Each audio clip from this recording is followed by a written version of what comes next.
परंतु बीकानेर का जो आंकड़े हैं वो बताते हैं कि कम समय में श्री कृष्ण बता रहे थे कि 1600 लोगों को जॉब मिल रही है।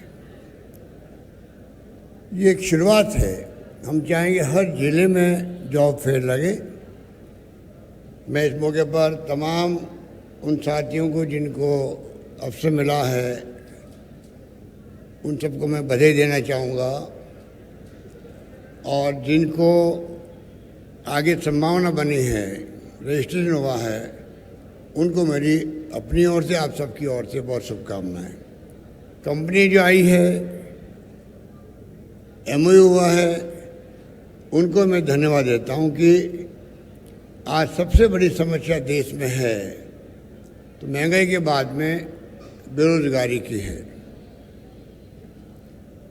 और इसका हल सरकारों को निकालना ही चाहिए और निकालना ही पड़ेगा। जनसंख्या बढ़ती जा रही है नौजवानों की, 3/4 ज़्यादा जो है, 3/4 ज़्यादा आबादी नौजवानों की है। वो उम्मीद करते हैं कि हमें अवसर मिलेंगे, चाहे सरकारी चाहे गैर सरकारी, कहीं न कहीं जहाँ हम चाहें नौकरी लग सके। वो माहौल बनाने के लिए चाहे केंद्र हो चाहे राज्य सरकारें हों, उनकी प्राथमिकता होनी चाहिए, उनकी प्राथमिकता होनी चाहिए। ये जो अभी अशोक चांदना जी कह रहे थे, हमारे लोग बाहर जा रहे हैं मुल्कों के अंदर, मैं समझता हूँ कि नरेंद्र मोदी जी को, प्रधानमंत्री जी को सबसे बड़ी चिंता होनी चाहिए कि माहौल बनना था, इन्वेस्टमेंट बाहर से आए यहाँ पर, डायरेक्ट फॉरेन इन्वेस्टमेंट। उल्टा हो रहा है। करीब 9,46,000 जब से सरकार आई है एनडीए गवर्नमेंट 7 साल में, ये आंकड़े मेरे नहीं हैं, ये आंकड़े भारत सरकार के आंकड़े हैं कि 9,46,000 लोग जो है वो भारत की नागरिकता छोड़ चुके हैं।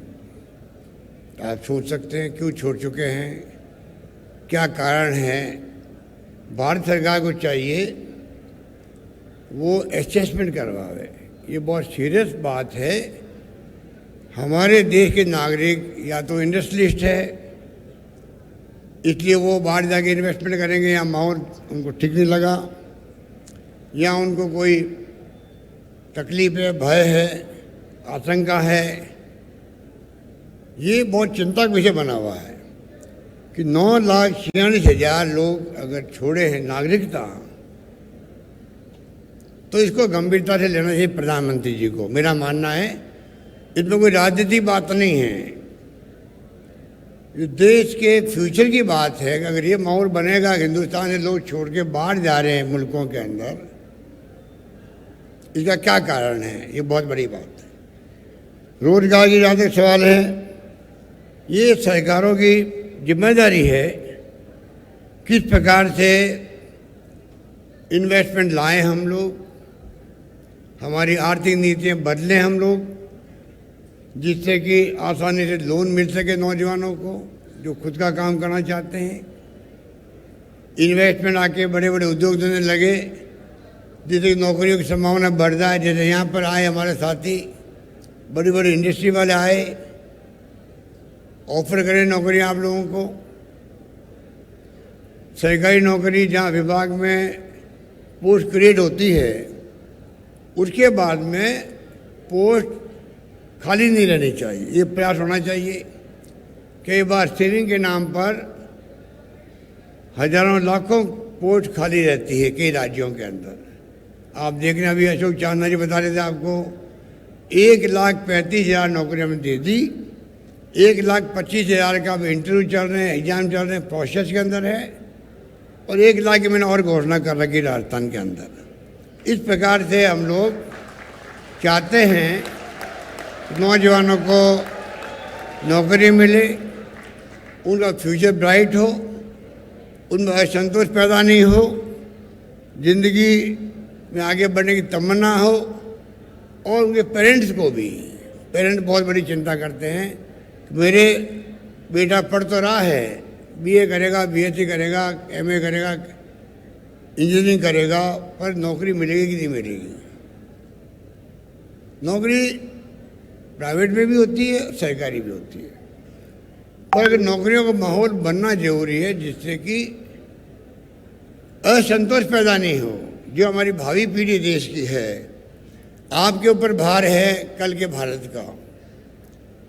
अच्छे संस्कार स्कूल से, कॉलेज से हो, अच्छी परंपराएं हम सीखें, अच्छी सोच हम पैदा करें। जैसे डॉक्टर APJ अब्दुल कलाम ने कहा था जब राष्ट्रपति थे, सपना देखना सीखो। एक बहुत बड़ी बात उन्होंने कही, जिंदगी में एक लक्ष्य बनाओ, सपना देखो, मुझे ये बनना है, इस दिशा में जाना है। और सरकार की ड्यूटी है कि वो माहौल बनाए जिससे कि संभावना बढ़े। इस प्रकार से मैं समझता हूँ कि हम सबकी सोच होनी चाहिए, तब जाके मैं समझता हूँ हमारे देश के नौजवानों का, हमारे प्रदेश के नौजवानों का एक कॉन्फिडेंस बिल्ड होगा। और जो युवा शक्ति है वो मानव संसाधन के रूप में अच्छा मानव संसाधन बने, हैप्पीनेस इंडेक्स बढ़े, राजस्थान का एक माहौल, खुशी का माहौल हो, घर के अंदर, परिवार के अंदर, गांव के अंदर, जिलों में, प्रदेश के अंदर, उनको कहते हैं हैप्पीनेस इंडेक्स बढ़ना, वो बढ़े। इस प्रकार की सोच, इस प्रकार का माहौल बनना एक राज्य के फ्यूचर के लिए बहुत ज़रूरी है। हमारी ड्यूटी है कि हम वो माहौल बनाएं आपके लिए। इसीलिए हर ज़िले में बड़े रूप में और अधिक कोशिश करेंगे। मैं श्री कृष्ण को कहूँगा, बड़े अच्छे ऑफिसर है ये, और कोशिश करके बड़ी बड़ी कंपनियों को चीफ सेक्रेटरी लिख के भेजे, मुझसे लिखवाए, कुछ भी करे, पर हमारे अच्छी कंपनी और आए यहाँ पर। और हम चाहेंगे कि राजस्थान में माहौल बने। और यहाँ पर सबसे बड़ी बात है, यहाँ पर हर राज्य के मुकाबला होता है। यहाँ हमारे लेबर अनरेस्ट नहीं है, यहाँ का माहौल अच्छा है, प्रदेशवासी अच्छा व्यवहार रखते हैं बाहर जाने वालों के लिए भी, और साथ में लॉ एंड ऑर्डर की स्थिति अच्छी है। कुल मिलाकर के मैं समझता हूँ इस माहौल जहाँ होता है वहीं इन्वेस्टमेंट आने की कोशिश करता है। एक शिकायत रहती है कि साहब फैसला जल्दी नहीं होता है सरकारों के अंदर, इसलिए हमने सिंगल विंडो सिस्टम लागू किया है। कोशिश कर रहे हैं कि उसके माध्यम से वो शिकायत भी दूर हो, काफ़ी हद तक दूर हो गई है। चीफ सेक्रेटरी इस काम को विशेष देख रही है कि जो इन्वेस्टर आए, अभी हमने, आपने सुना होगा, इन्वेस्ट राजस्थान की इवेंट की थी, बड़े बड़े उद्योगपति आए थे वहाँ पर। 11 लाख करोड़ के MOU साइन हुए, 11 लाख करोड़ के MOU साइन हुए हैं, और उसमें 10 लाख का एस्टिमेट किया गया है। अगर 11 लाख करोड़ के इन्वेस्टमेंट आता है तो 10 लाख लोगों को नौकरी मिल सकती है। पर मैं मानता हूँ कि जो MOU होते हैं वो सब आते नहीं हैं, लेटर ऑफ इंटेंट मिलते हैं, वो भी नहीं आते हैं। गुजरात का उदाहरण हमारे सामने, जब मोदी जी मुख्यमंत्री थे तभी वाइब्रेंट गुजरात होता था, वहाँ पर मुश्किल से 20, 25, 30% आते थे। हम उम्मीद करते हैं 30, 40%, 50% तक आ जाए, तब भी हम समझेंगे कि हमारा प्रयास सफल रहा। इस प्रकार की सोच के साथ हम आगे बढ़ना चाहते हैं। और मैं आपको कह सकता हूँ कि जो कदम हमने उठाए हैं यहाँ पर, वो भी गुड गवर्नेंस के लिए आवश्यक है। आज महंगाई का ज़माना है, हम चाहते हैं सोशल सिक्योरिटी के माध्यम से हर परिवार के अंदर जो है कुछ सेविंग हो। जैसे मेडिकल का आपको मालूम है, चिरंजीवी योजना लागू की हमने। आज बीमार पड़ता आदमी, छोटी बड़ी बीमारी, तो हर एक हो जाती है, सर्दी जुकाम भी हो जाता है, तो 200-400-500 रुपये खर्च हो जाते हैं। आज हमने पूरा इलाज फ्री कर दिया, आपका पूरा इलाज फ्री कर दिया। 1 रुपये लगा करके 5 लाख, 10 लाख, 20 लाख तक फ्री कर दिया, 10 लाख का बीमा कर दिया।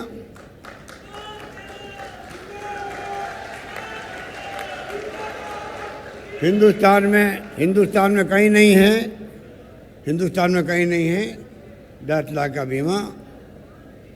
साथ में MRI free, CT scan free, सब टेस्ट फ्री। और मान लो 10 लाख में 4 लाख खर्च हो गए आपके इलाज के अंदर, 6 लाख ही बचे हैं। एक परिवार का है 10 लाख।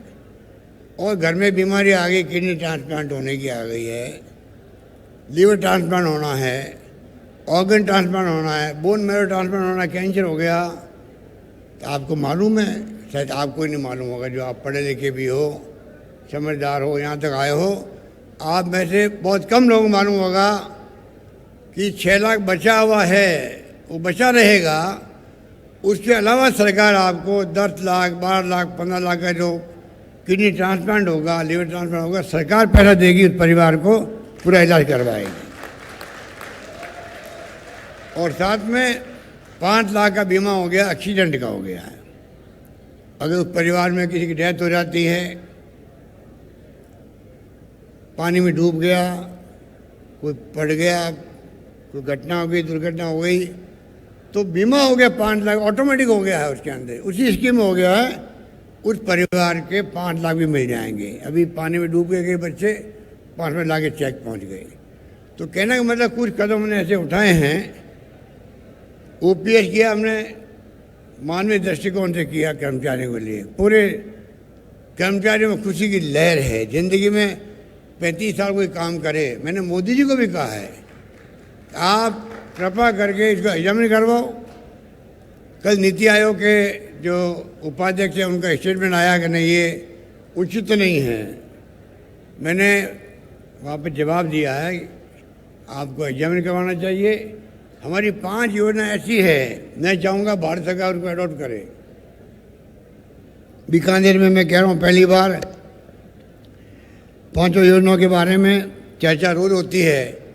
मांग मैं बीकानेर की धरती से करता हूँ, केंद्र सरकार से। नंबर 1 OPS लागू करो। नंबर 2 चिरंजीवी योजना पूरे देश में लागू करो। सब फ्री इलाज हो लोगों का, right to health, universal health होना चाहिए। नंबर 2। नंबर 3 शहरी रोजगार योजना, इंदिरा गांधी के नाम से। नरेगा लागू किया डॉक्टर मनमोहन सिंह जी ने, सोनिया गांधी ने। आज कितना आराम हो गया। आप तो बीकानेर के लोग हो, बीकानेर, जोधपुर, बाप, फड़ौदी और जैसलमेर बाढ़ में क्या बीतती थी। जब अकाल सूखा पड़ता था तो गायों का अलग चिंता रहती थी, पीने के पानी की, मनुष्य को पीने के पानी की, रोजगार के लिए भटकते थे। अब 100 दिन का रोजगार की गारंटी हो गई। और हमारी सरकार ने, स्टेट गवर्नमेंट ने अभी 25 दिन बढ़ा दिए हैं स्टेट के फंड से। भारत सरकार नहीं दे रही है, 100 दिन का वहाँ कैप है। हमने कहा 25 दिन हम देंगे आपको, 125 दिन कर दिए, राजस्थान के अंदर कर दिए। अमेरिका संवाद पूरे देश के अंदर राजस्थान में होगा। पर जो शहरी रोजगार योजना शुरू करी है, नरेगा के पैटर्न पे करी है, 18 तरह के काम उसके अंदर है। और आप सोच सकते हो, उसकी भी 100 दिन की गारंटी दी गई है। शहरों में जो आदमी जाना चाहे काम में, अब उनको काम मिलने लग गया है। ये योजना हो गई। एक मैं चाहता हूँ कि सोशल सिक्योरिटी पेंशन, अभी बुढ़ापे के अंदर हम 750 देते हैं, पति को 1500 भी देते हैं। विधवा औरत है, उनको भी 500 साढ़े